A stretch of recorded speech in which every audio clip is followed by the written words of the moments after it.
And friends, at this time, we are going to begin services. I would ask again, if anyone has a cell phone, if you'll take a moment, please, to turn it off or silence it.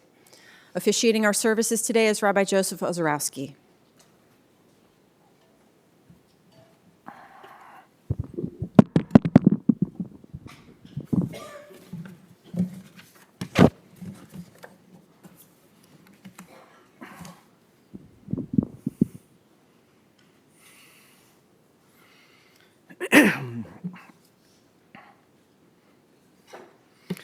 Adonai ma'adam v'teido ehu, ben enosh v'tachashvehu, odom lahevel do mo yamav kitzel over. Zram tom shenu yu baboka kechasir yachalof, baboka yotzitz v'chalof la'erev yimolel v'yovesh. Yimei shno seina bohem shivim shana v'im bigvuros shmonim shana, v'rabam amal v'avan ki gaz chish v'na ufa. L'nos yomeinu kein hodav v'navilavav chachma, Shmar tomu reya shorki acharis liish shalom. Achle mishdev nashi miad shoki kocheni sela. Podi adorai nefesh avodav lo ishmu kol achosim bo. V'yoshov ha'afar al earth kishehaya. V'ruach toshuv elo Elohim asher nesana. O Lord, what is man that you may regard him, or humankind that you may consider us? For our lives are like a breath, our days are like a passing shadow. We sweep our lives away. They are like a dream, like grass which is renewed in the morning. In the morning it flourishes and is renewed, but in the evening it fades and withers. The years of our lives are 70, or perhaps by reasons of strength 80. Yet their pride is but toil and trouble. They are soon gone and we fly away. So teach us to number our days, that we may attain a heart of wisdom. Mark the blameless and behold the upright, for the end of that person's life is peace. Surely God will ransom my soul from the grave. He will indeed receive me. The Lord redeems the souls of his servants. None of those who take refuge in God will be condemned. The dust returns to the earth as it was, but the spirit returns to God who gave it. Dear friends, thank you so much for being here today. At this time of year. This is really hard as we contemplate the themes of the high holidays, Rosh Hashanah, Yom Kippur. We just said it a couple days ago. Mi yichyeu, mi yamus, who will live and who will die. Mi bekitzo, mi lo bekitzo, who in their time and who not in their time, and what does in their time even mean? We don't really know. But that would have been a good conversation piece with Steve. Mi yanuahu, mi yanuach, who will be at rest and who will be wandering. Mi yishaketu, mi yitaref, who will be at peace and who might be torn. The themes of mortality that we face this time of year as we gather together to say goodbye to a beloved husband and father and grandfather, brother, uncle, relative, friend, and dentist. So many things to so many people. And how do you say goodbye to somebody who just wasn't that old? Vibrant, sociable, loving, intellectual. There aren't easy ways to do this, and I'm not going to suggest that there are. But we are going to try. And in this, we're going to hear from some members of the family who will share their own thoughts and memories and reflections in the following order, as we spend time with the family working on this. It'll be Steve and Terry's son, Zev, their grandson, Zach, and their daughter, Zahava. Professor Zev.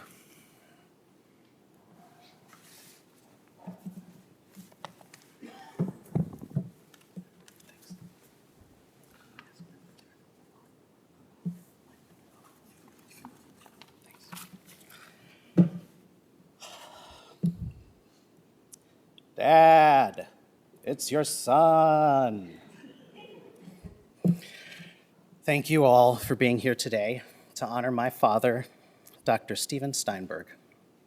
Shalom Yechezkel ben Avraham v'Shena Gittel. 11 years ago in this very room, at my bubby's funeral, My dad spoke about a passage from the Gemara in Brachot which teaches one who parts from his friend should not say, go in peace, lech be shalom, but instead go to peace, lech le shalom. And one who parts from the dead should not say, lech le shalom, go to peace, but instead should say, lech be shalom, go in peace. My father explained that we are not human beings, we are human becomings. That in life we are always becoming, always striving, always moving towards peace. Today, as we remember my father, Shalom, those words carry a distinct significance. My dad was a man of remarkable qualities, so kind, so generous, so humorous, and so optimistic. Those weren't just words that people used to describe him, they were the ways he lived every single day. And boy, did he like to joke. Not just new jokes, but the same jokes. Over and over and over and over and over again. I remember sitting with him at the hospital after one of his surgeries, and without skipping a beat, the nurse came in, asked him, "Are you comfortable?" And he responded, "I make a living." On drives to school, he would spin elaborate tales of this completely made-up famous figure skater, Yuichi Tamaguchi. At the Shabbat table, he'd hold up a mug that he got from Aspen that just said Aspen on it, and he would say, "Where's your?" And later, he would sip from what afterwards became his favorite mug that on the bottom in small writing, like underneath it, said, "For best results, use other side." His humor was endless, and it stitched joy into all of our lives. Dad loved to take us on trips, from the mountains of Israel to the significantly less mountainous campgrounds of middle Wisconsin. You always knew when my father was in vacation dad mode. The clear sign was that he would be wearing a pair of white cargo shorts, an overstuffed black fanny pack, and a yellow polo shirt. And if you happen to get to see a slideshow of pictures of my dad, over the years, you will inexplicably see the same outfit show up on every trip. The other clear indicator that we were with Vacation Dad was that this dentist would insist that we get ice cream at least twice per day. But Dad's greatest love, the clearest joy in his life, was Mom. Their marriage showed me what true love looks like. Not in big, grand gestures, but in laughter, and in the two of them dancing in the kitchen on an ordinary weeknight. Growing up, I knew what unabashed true love looked like because I saw it in them. Beyond family, my dad had many passions. He was a teacher, a philosopher, a perfectly mediocre golfer, a triathlete. He loved reading and learning, and of course, ice cream. He loved leading the high holiday services, blowing shofar, helping his children and his nieces and his nephews prepare for bar and bat mitzvahs. He loved giving speeches and divrei Torah because he loved sharing wisdom. And that is one of the greatest values that he has passed on, a commitment to constant growth and learning. Dad never stopped seeking knowledge, never stopped opening books. Even when his body and his mind no longer cooperated, he still logged in every morning to listen to the Daf Yomi Shir. The number of books that he fell asleep into never diminished. His thirst for learning, his drive to grow, never dimmed. Perhaps one of the most remarkable things about my dad was the way that he faced Parkinson's. He lived with it for decades. For many, such a diagnosis might bring depression or resignation, but not Dad. He remained an optimist. If you asked him how he was doing, he'd smile and say, "Outstanding." And he meant it. He kept moving, kept working out into his late 60s. He vastly outlived every timeline that the doctors gave him. Maybe that's just because he was slow and usually late. But I like to think that it was his strength, his humor, and his optimism that carried him through. In the end, he still kept fighting until all he could eat was ice cream. Maybe he kept fighting because he wanted one last visit as vacation dad. Or maybe he was just really happy about a full diet of exclusively ice cream. My dad taught us to be kind, to laugh often, to keep learning, to love fully, to dance in the kitchen, and to never give up. And so today, we come back to his name, Shalom, peace, wholeness. In this life, he was always moving toward Shalom, always on the journey of becoming. But now, we can finally say, Dad, lech b'shalom. Go in peace. You are whole. Dad, thank you for the love, the laughter, the wisdom, the same 12 jokes. May your memory be a joy and a blessing, and may you rest in shalom.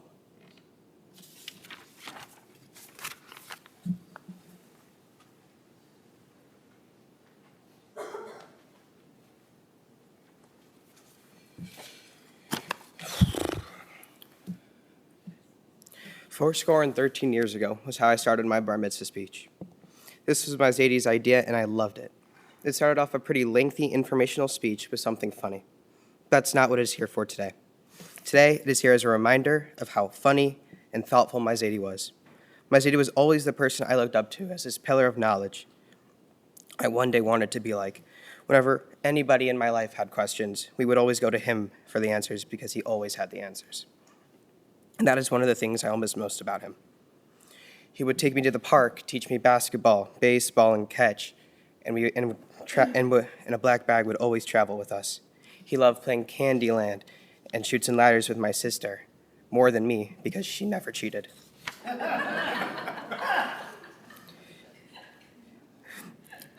If you knew my Zadie, you knew at any moment he would be able to crack a joke, and he would always lighten the mood. He wanted everyone to be happy. When I was 11, we began learning together to prepare me for my bar mitzvah. We knew that we had to start early because his time was limited due to his Parkinson's and dementia. These lessons were always so special and important to me because not only did I get to spend time with my grandparents, but I also got to learn from the smartest person in the whole wide world. When it came time to choose a topic for my speech, we both decided on talking about free will, and choosing this was the greatest decision I've ever made. Because during this time, we learned Rambam's Hilchot Tshuva, and it had such a profound impact on me that I can remember and recite whole paragraphs to this day. One idea that stood out to me was the power of choice, and I wanted to learn more about it. When I told my Zadie this, we began looking more closely to find similar applications throughout the Torah. One application that keeps coming up from one pasuk goes as follows: Re natati lefanecha hayom etayim ve'et hatov ve'et hamavet ve'et hara uvacharta b'chaim leman tichye atav zarecha. This pasuk means, behold, I have placed before you today life and goodness, evil and death. Choose life so that you can live on. The context behind this is that God is giving us a choice, the option to live and choose good. To choose good is to choose life, and this embodies what my Zadie aimed to teach me. He wanted to teach me that in every challenge, in every moment, we have a choice. And to me, the choices he made were to live and choose goodness and filled with purpose. I want to carry on that purpose and his legacy. I want to be the person where my family calls me because I have all the answers. I want to be able to crack a joke that makes everyone burst out laughing. And lastly, I want to choose the same path he did because to me, his choices seem perfect. And to me, he was perfect. He was my idol, the person I look up to be, and the kind of person I aspire to be. Goodbye, Zadie. We love you.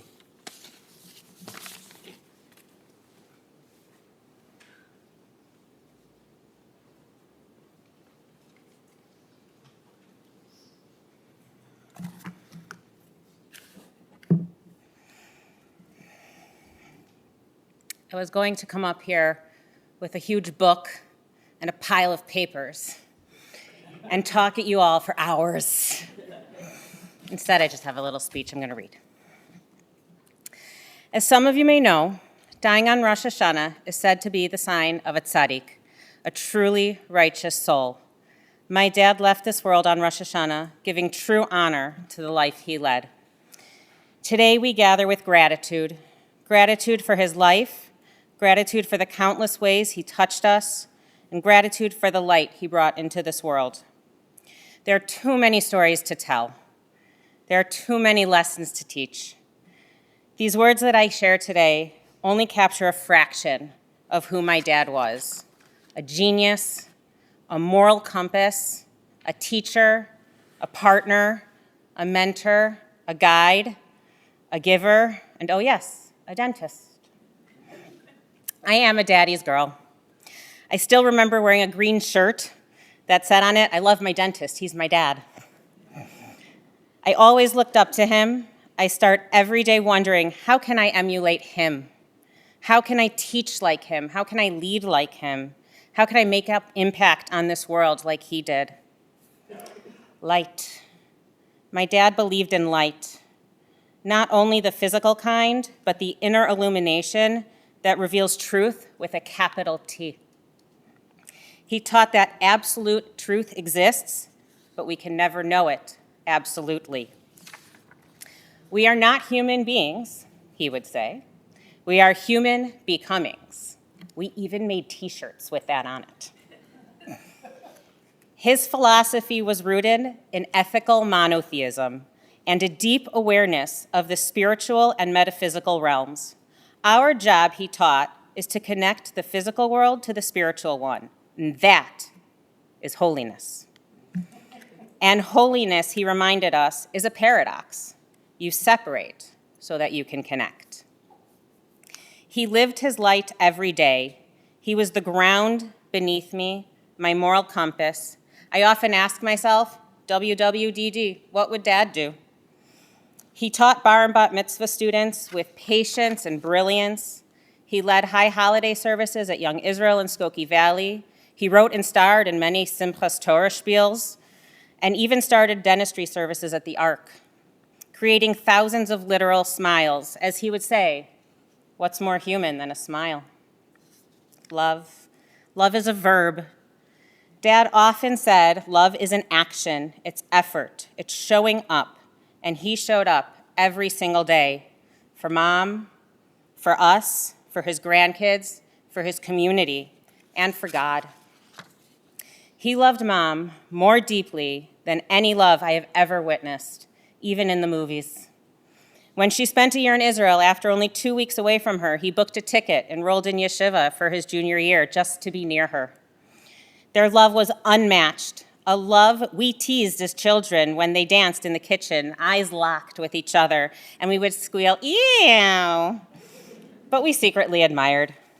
He loved us, his children and his grandchildren, with that same devotion. He took Zach to the park every single Shabbos, packing a black bag filled with bats, balls, and gloves. When my parents moved to their condo, Dad had only 2 requirements. It had to be walkable to a shul and a park so he could play with Zach. Watching him teach my children Torah was one of my greatest joys. He was the light in their lives, and the knowledge that Zach shares today and Abby, those brilliant nuggets, are just pure Dad. He loved his grandchildren fiercely. When Abby was sick, he came to the hospital every single day, except for Shabbos, of course. He gave me a break. He played in the playroom, colored pictures, created games like Other Side, and made sure that she felt joy, even in difficult times. Life. Dad believed that life was sacred and full of purpose. Happiness, he taught, is the joyful actualization of your meaning and purpose. Aligning your choices with your deepest values. Mitzvot, he said, are quantum units of holiness. Small acts that elevate the everyday. He lived this philosophy. There were many versions of Dad. Work Dad, shul Dad, vacation Dad, also my favorite. And home on Shabbos Dad. He loved classical music. And my favorite memories are of Shabbos singing, our voices rising in harmony. On Sukkot, we'd even join with neighbors, creating sounds that felt like heaven touching earth. He spoke and wrote endlessly, sometimes circling a point long after I'd lost track, but every word was filled with meaning. His brain is downloaded onto paper. Every Dvar Torah, every lesson, every insight is carefully filed. His book, Light, Love, Life, Shalom, Your Path to Happiness at Work and at Home, is a gift he leaves us, a guide to living with purpose. He used his words to comfort and to charge others with purpose. When his own mother passed away, he stood at her funeral and said her one job now was to go and keep Abby safe. Dad, now it is your job to keep that going and to watch over all of us, to protect all of us with the same fierce love you showed in life. Shalom. And then there is shalom, peace. Dad believed peace is not merely the absence of conflict, but the presence of balance, kindness, and holiness. Holiness, he reminded us, is connecting the physical to the spiritual, becoming kadosh. He modeled that peace in every interaction. He taught me to make the right choices, not the easy ones. He set a standard for fathers and grandfathers that is frankly unattainable for most, but what a blessing it is that we have gotten to know it. Light, love, life, shalom. These are not just words on a book cover. They are the pillars of my father's life and the legacy he lives for us all. He leaves for us all. Dad, thank you for your light that guides us, your love that sustains us, your life that inspires us, and your shalom that comforts us. Your teachings will continue to illuminate our path. May we honor you by living as human becomings, seeking truth, choosing love as a verb, filling our days with mitzvot, and striving for holiness. Go learn with Moshe, Avraham, and Aristotle. Gather all the answers of the universe and God that you've been seeking your entire life, and share them with me when I get to see you again. May your memory always be for a blessing.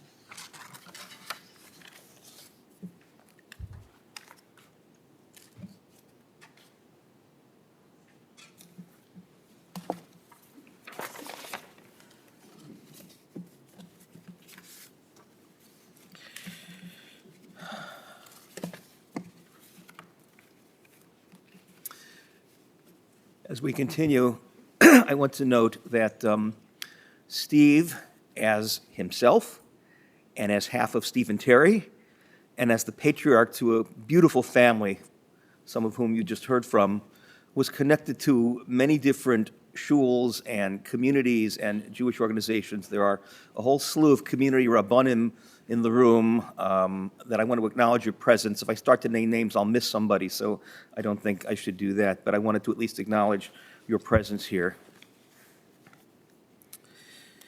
It's always been hard for me to follow the loving words of beautiful family members in praise of their loved one. And this is the point where many rabbis would say, but I never had the pleasure of knowing him, but I did, a long time. We go back over half a century. Even before I knew him, my wife and Steve were in the same high school class. I had a Crown class of 72, and some of you are here. We worked together at NCSY for a goodly number of years in the 70s. I remember he was one of the most popular advisors in the organization. And the sessions that he gave are actually the sessions that he still talks about today, how to meld the best of Torah and Jewish life and Jewish thought with the best of Western culture. And that hasn't really changed so much. He was also my dentist. And there are parts of my mouth that will never forget him. And Steve, you would have appreciated that line. And in the last couple of years, in my role as a friend and as a community chaplain, I've actually spent time with him, visiting on a regular basis. Steve, you were smart, you're funny, you're musical, and faithful in the sense of being filled with faith. Steve had the ability to elevate any conversation he was in. And that continued really until the very end, literally till the very end. His love for Judaism and for God, for Jewish thought, for the Jewish people, for Jewish life, was inspiring to us. And here we are, Steve, 50 years later, with family and the times we spent together years ago. Steve and Terry got married within a week of Ashira and me. We started having kids together, and now we all have grandkids. And Terry, again, as your kid said, you were the love of his life. So how does one part? How does one say goodbye? How does one move on at a time like this with all this in front of us and behind us and at this time of year? There are actually some hints. One in this week's Torah portion, and a couple that Steve left us himself, which I'd like to share with you in my few minutes here. In this week's Torah portion we're going to read tomorrow, it starts on Vayelech Moshe, and Moshe went, his last days, his last words. And Moshe went. So there's an obvious question. Where did he go? You would have asked that question. He would have, actually.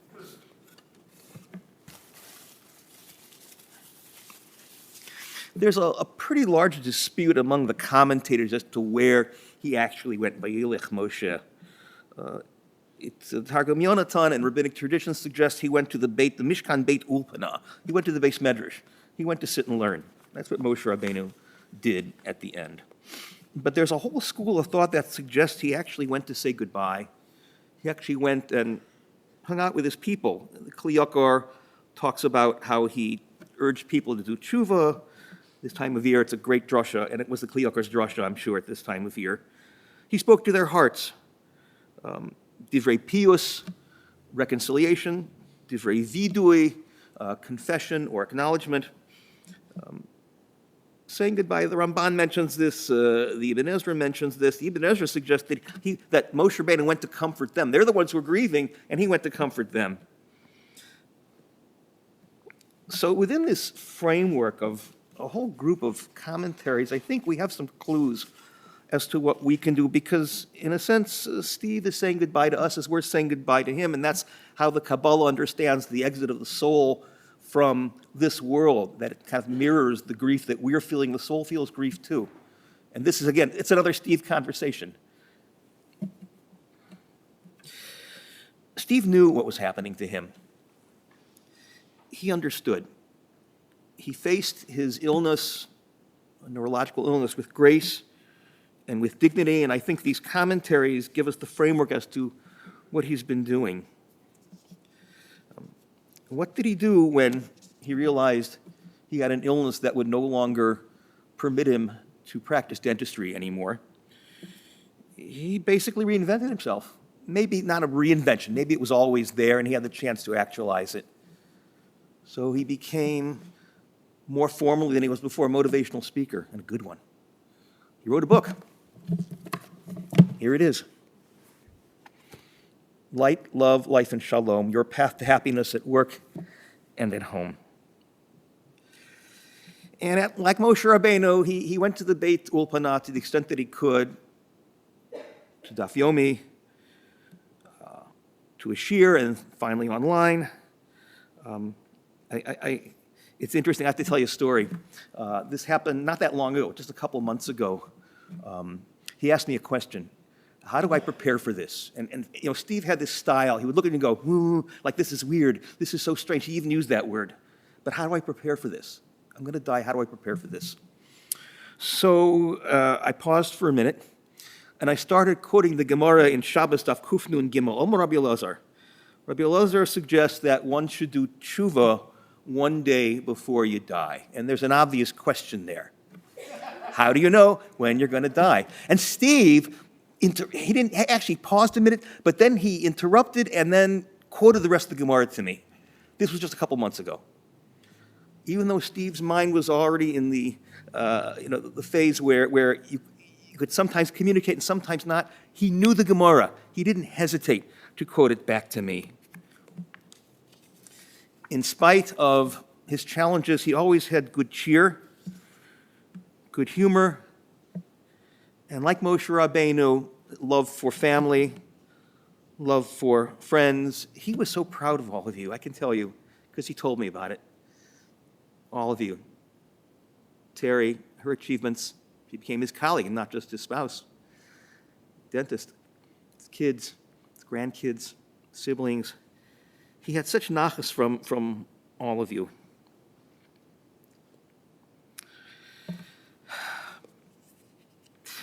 One of the questions he asked me was about the afterlife. So what's going on for me out there? And I gave him, I have a number, I've studied it a little bit. I have a number of ideas. I shared them with him. And at the time, we talked about a journey that the soul takes. Besides being reunited with God, according to Kabbalah, the soul takes a journey out there. And so right now, we are affirming that. But I would put it in high holiday fashion. In a couple days, we're going to be greeting Yom Kippur in the places that we're going to be. And we'll be sitting there singing with the Chazan, B'yeshiva shel Mala, B'yeshiva shel Mata. And I'm sure you sang that many times over the years, in the heavenly yeshiva and in the earthly yeshiva. Steve is on his way to the heavenly yeshiva right now. That's the journey he's about to take, and we are giving him a send-off. And as I understand it, he'll meet his parents, to whom he was so close, so dear. And he'll be spending some time studying in the Yeshiva Shel Mala, probably with Rabbi Sachs, whom he had the pleasure of meeting a number of years ago. I mean, we're laughing at it, but he took it quite seriously, actually. He met him in life and wanted to continue that conversation.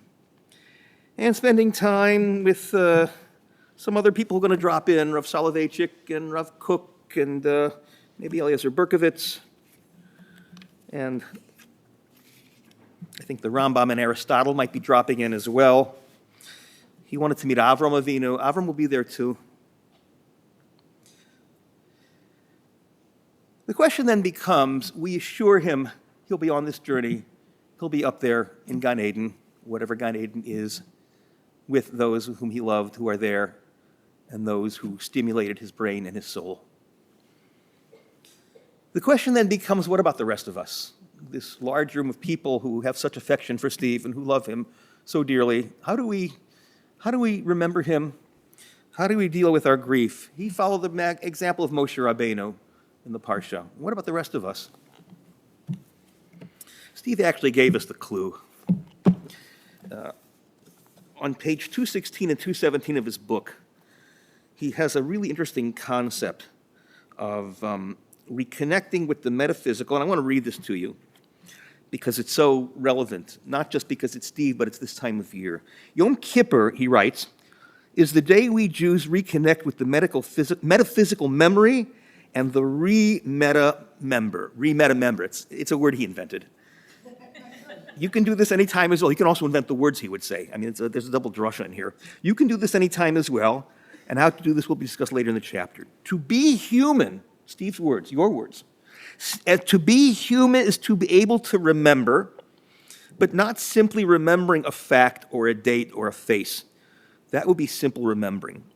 What we can do is to re-meta-member. He inserted the word meta into the word remember, which means to remember in a context, with meaning, and on purpose.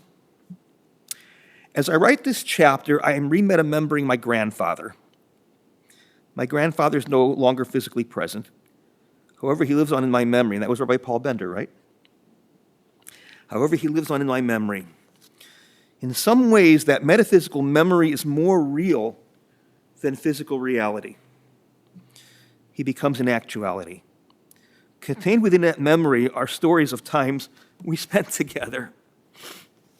And he tells stories in the book about going with his grandfather to shul and leading services. And I want to read one more paragraph here. Within that memory, my relationship with him continues today. As long as I continue to remember my experiences with my grandfather, he will be here right next to me. I re-meta-member and connect to his values, to his teachings, to his purpose. all of which were metaphysical characteristics. I bring my grandfather back, then reconnect to him his life and the messages he has always had for me, and in this way his story lives on. My grandfather lives once again through me whenever I re-met a member and bring him back. And so now it's our turn to re-met a member. I think I pronounced that right. Re-met a member, our friend Dr. Steve Steinberg. He's with us. He's going, and there's a finality to what we do here today and later at the cemetery. But in a sense, he's still with us because he's going to be animating our conversations and our thoughts. And as Steve taught us, he's very much in our brains and in our minds and in our lives.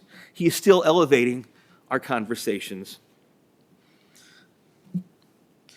As we struggle to accept loss, and as we struggle to comfort each other, there's a piece of him that will always be with us, because we can do what he did.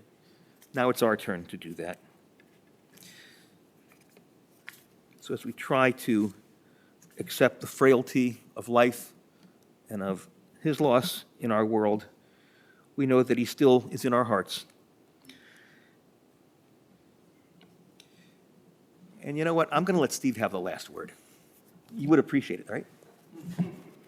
It's the end of his book, actually, but it's a beautiful bracha. So we're comforting each other for Steve's loss. Steve is going to give us a bracha right now. I'm going to read it to you. It's the last couple paragraphs of his book. I want to bless you with shalom, with peace. And we heard this from his family members, how he defined it. Shalom is balanced, harmonious unity, a state of wholeness. Balance refers to healing. A state of health and wholeness is a state of balance. Harmonious refers to the different parts working together. Each individual is unique. When creating a team or working together with others, harmonious unity emerges from the uniqueness of each part and each person working together with others. Unity is not uniformity. We must value differences to get harmony. We can be unified around one primary value, and we can be unified through one special meaning and purpose. Shalom, which was his name, is his name. Shalom is the integrated whole that requires integrity. Our job is to take the parts and seek to unify them by connecting everything to the power and loving greater than ourselves, to God. Each one of us is a valuable part of the yet-to-be connected whole. The yet-to-be connected whole. There is still work we all need to do. And those are such profound words at this time of year and at this time of history, Jewish in general.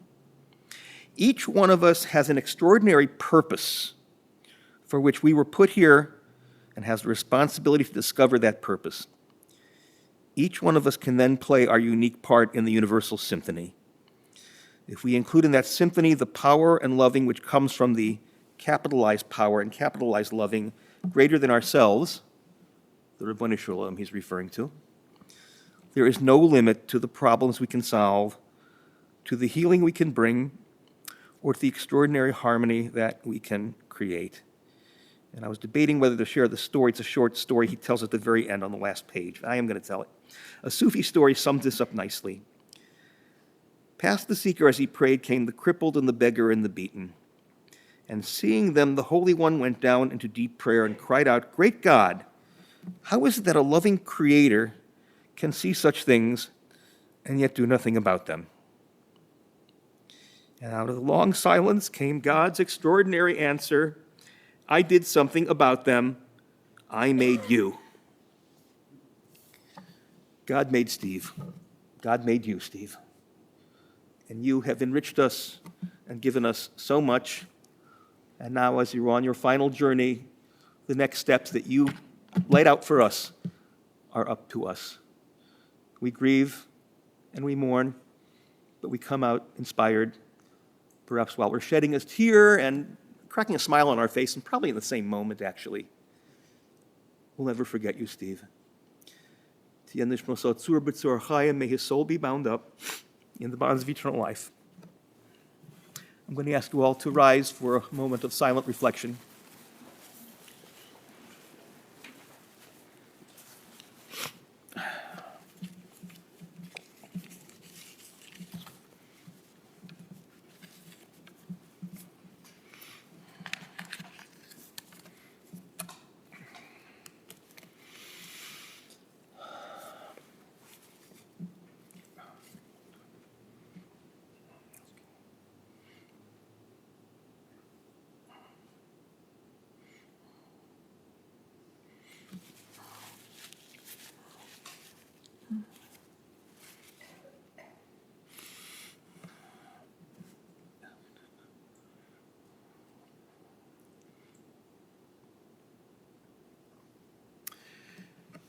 We invite Rabbi Louis Lazovsky, the Morad Asra, the rabbi of Keser Mariv, the shul where Stephen Terry have davened, and a friend of the families, to offer the Haskara, the Moli Rachamim.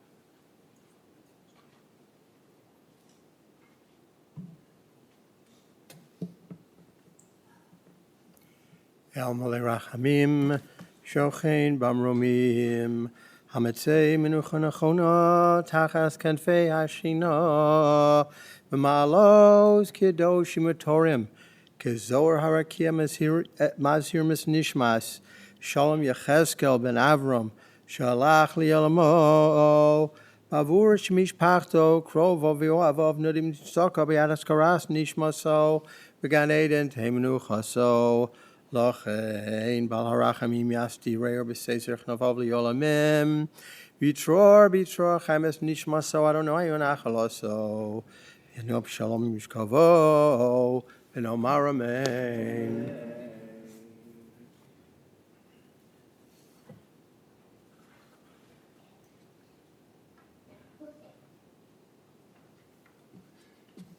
You may be seated.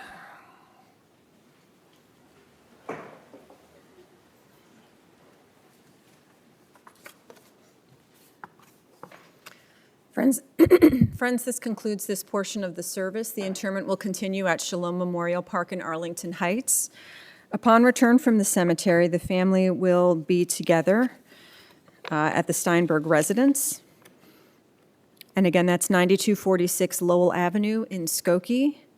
That will be today following the interment from 2 to 4, Saturday from 7:30 p.m. to 9 p.m., and Sunday through Tuesday, the family will be together from 10 a.m. to 12, 2 to 5, and also 6 to 8:30 with Mechamarav at 6:25 p.m.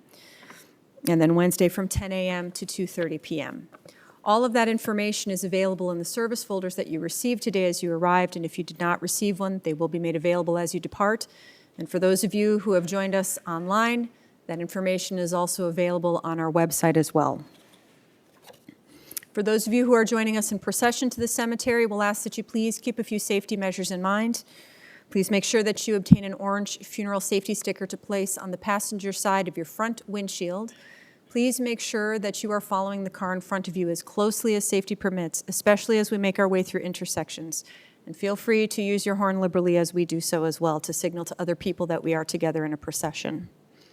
And additionally, we'll ask that you please keep your bright headlights and most importantly, your hazard lights on at all times in the procession. The following have been asked to act as pallbearers today. As I say your name, I'll ask you to come forward. And at this time, we'll ask everyone else to please rise as well. Jay Robinson, Zev Steinrock, Danny Berman, Zach Berman, Reuven Zisman, Jordan Kagan, and at the cemetery, we will be joined by Michael Chapnick.